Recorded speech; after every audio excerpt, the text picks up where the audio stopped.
Engagée à hauteur de 68 millions d'euros par la région, la construction du lycée d'Argelès-sur-Mer devrait se terminer pour la rentrée 2015. Il sera nommé lycée Christian Bourquin au lieu du lycée Émile Combes, en hommage à la détermination de l'ancien président de région pour la création de cet établissement. En visite dans notre département, le successeur de Christian Bourquin, Damien Allary, est venu affirmer sa volonté de pérenniser l'action sur ce projet, ainsi que tous les autres initiés par son prédécesseur. Pour ce lycée qui accueillera 1700 élèves dès la rentrée 2015, il occupe 17 270 mètres carrés de locaux et c'est un gymnase municipal financé par la commune d'Argelès qui sera réservé aux élèves pendant les heures de cours pour un montant de 3,7 millions d'euros, dont 1 million de participation de la région. Action symbolique de Damien Allary qui aujourd'hui trace son chemin en visitant la région pour accorder son parcours avec beaucoup de similitudes de celui de Christian Bourquin. Reste la question de la durée du mandat, sachant que les députés viennent de valider la carte des régions à 13 et le rattachement du Languedoc à Midi-Pyrénées. Monsieur le Président, bonjour.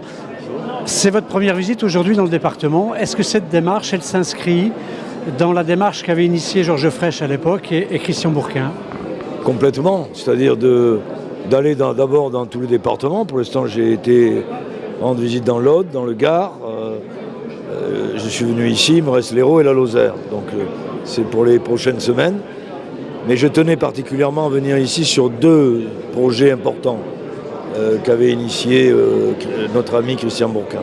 C'est-à-dire le centre, l'Institut de formation et d'apprentissage que j'ai vu ce matin et qui est un outil merveilleux pour les jeunes en général, tous ceux qui vont dans le secteur de l'apprentissage. Et puis ici, un merveilleux outil qui n'est pas terminé, qui est en mi-phase de chantier, mais qui sera ouvert à la prochaine rentrée avec 1700 élèves, et qui est le symbole, qui représente bien le symbole de la jeunesse, que portait parfaitement Christian Bourquin avec Georges Frêche. Et c'est pour ça que je m'inscris dans le même sillon, avec mon tempérament, ma méthode, pas les mêmes, mais on se retrouve sur le principal et je suis là, voilà. C'est votre volonté aussi d'avoir voulu nommer ce lycée au nom de Christian Bourquin? Je ne voyais pas comment on aurait pu faire autrement sur le bras de fer qu'a mené le président Bourquin ici pendant 15 ans. Il y a donné toute sa personne pour faire ce lycée et tout le monde me le dit et ça aboutit. Je ne voyais pas pourquoi. Je n'ai rien contre Émile Combes qui a été l'inspiration de l'Église et de l'État. Bon, mais là on est dans quelque chose d'actuel. Et aujourd'hui, se battre pour construire de pareils établissements, Bourquin savait le faire. Je dis Christian était fort pour faire ça. Et la preuve, c'est qu'il l'a réussi et je ne vois pas pourquoi. Ça aurait été injuste que ce lycée ne porte pas son nom. Voilà. Et je le dis avec sincérité, ça a été, pour moi, dès que j'ai été président, j'avais déjà de changer le nom du lycée. Voilà. L'Assemblée l'a accepté, ça va. Une question un petit peu plus politique. Vous avez rencontré cette semaine Manuel Valls. Oui. Le Premier ministre vous a annoncé une dotation, je crois que c'était près de 450 millions d'euros qui était annoncée dans le cadre du contrat plan État-région. Aujourd'hui, qu'en est-il? Puisque je crois que hier, vous avez rencontré le préfet de région pour valider cette dotation. Eh bien, le premier mandat qu'avait reçu le préfet était de 313 millions d'euros. 313 millions d'euros, c'était inacceptable. Et je ne pouvais pas signer ce contrat. Et je l'ai dit publiquement. Et je pense que Christian Bourquin ne l'aurait pas signé non plus. Donc il fallait convaincre. Et j'ai donc demandé un rendez-vous à M. Valls, qui me l'a accordé. Et j'étais donc il y a 2 jours à Matignon. Et nous avons revu ce contrat avec une hausse de plus 43%. Alors que la hausse des régions, de toutes les régions, ça aurait dû faire à peine 10%.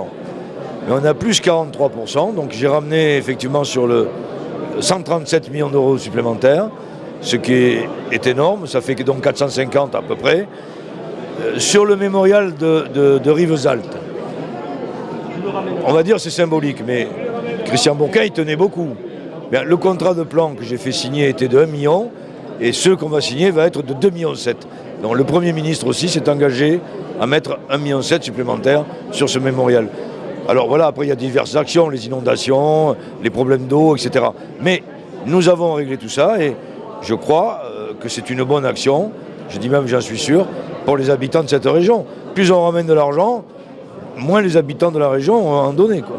Alors justement, puisqu'on parle d'argent, entre 2014 et 2020, la région va bénéficier donc de plus de 1 milliard, 1,2 milliard, je crois à peu près, de crédits européens.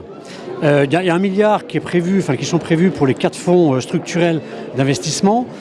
Cet argent va servir à quoi, vous qui êtes maintenant à la présidence de la région? À quoi va servir cet argent? Écoutez, il va aller d'abord sur 3 secteurs, même 4. Le fonds maritime et de la pêche, avec les affaires de la pêche au niveau de ce qui se passe avec le Parlement de la mer. Le deuxième point, on a des crédits qui vont aller sur le fonds social européen qui permettent de valoriser un certain nombre d'actions au niveau de la jeunesse, et ça c'est important. Troisième point, c'est ce qu'on pourrait appeler tout ce qui est transport, mobilité, ça c'est important aussi, sur les routes, la ligne Montpellier-Perpignan, etc. C'est quand même pas rien, et on a besoin là de l'Europe sur ces dossiers, parce que c'est 6,5 milliards, donc c'est pas rien. Et puis on a quand même un fonds très important qu'on appelle le FEADER, qui est le Fonds européen agricole, qui va aller chez nos agriculteurs, nos viticulteurs, nos arboriculteurs, sur nos éleveurs, dans les dossiers qu'ils pourront faire. Donc on va gérer pour la première fois en France, puisque l'État nous a donné son mandat, et l'Europe surtout nous a donné autorisation de gérer ces crédits. Donc pour la première fois, les dossiers dans un circuit qui sera beaucoup plus court vont atterrir à la région, par les mairies, par des agriculteurs, et on ira le plus vite possible pour les instruire et donner l'argent aux gens qui en ont besoin. Voilà. Les députés ont voté, ça vous êtes au courant, ils ont adopté du moins la carte des 13 régions. Quelle est votre réaction? Mais d'abord, sur les fonds européens, si la loi est adoptée, l'Europe n'est pas d'accord de mélanger nos fonds. Donc ça, c'est un bon point pour vous. Et ça, c'est un bon point parce que c'est des fonds qui ont été demandés spécifiquement pour des régions.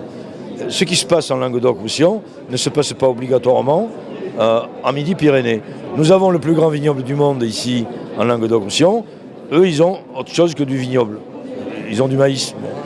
Mais les fonds qui ont été accordés resteront séparés, quoi qu'il arrive, même s'il y a fusion. Mais il faut continuer de se battre sur la fusion, et c'est là où je continue de me battre. Alors la loi, si elle est votée, on verra bien.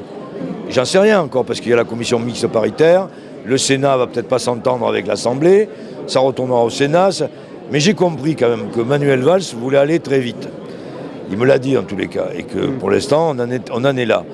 Mais après, il faudra continuer de se battre, quoi qu'il arrive, pour exister.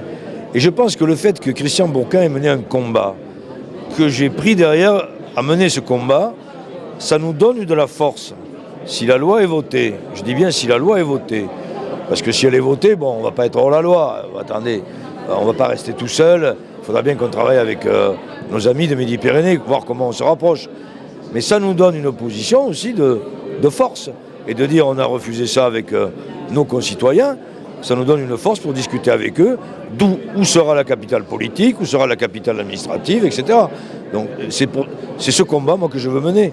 Je sais pas. Après moi je tire pas sur les gens, mais je veux mener ce combat jusqu'au bout. Et puis c'était la volonté de Christian Bourquin. Et c'était la volonté de Christian, et comme j'ai dit, j'ai pas envie qu'on l'enterre 2 fois. Voilà.